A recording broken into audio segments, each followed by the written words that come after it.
வணக்கம். அனைத்து உறவுகளுக்கும் எனது இனிய காலை வணக்கத்தை தெரிவித்துக் கொள்கிறேன். உங்களிடத்தில் ஒரு சிறு சோதிட குறிப்பை பகிர்ந்து கொள்ள வருகிறேன். ஒரு ஜாதகத்தில் லக்னத்தில் சூரிய பகவான் இருந்தால் அந்த ஜாதகர் தன்னுடைய முன்னோர்களான தாத்தா, அப்பா இவர்களை விட அதிகமான அளவிற்கு புகழ் பெறுவார், செல்வாக்கு பெறுவார், மக்கள் மத்தியில் பிரபலமாவார், தலைமை பதவியை அடைவார். செல்வங்களும் அவர்களை விட கூடுதலாக செல்வங்கள் சேர்ப்பார்.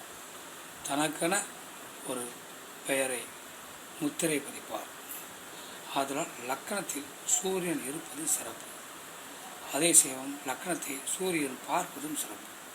அதனால் இந்த அமைப்பில் உங்கள் ஜாதகம் இருந்தால் நீங்கள் பிறர் மதிக்க தகுந்த அளவிற்கு தகுதியானவர்களாக இருப்பீர்கள். அதனால் இப்படி ஒரு அமைப்பு உங்கள் ஜாதகத்தில் இருக்கிறதா என பார்த்து கொள்ளுங்கள். மற்றவற்றை நாம் அடுத்த வீடியோவில் காண்போம். நன்றி, வணக்கம்.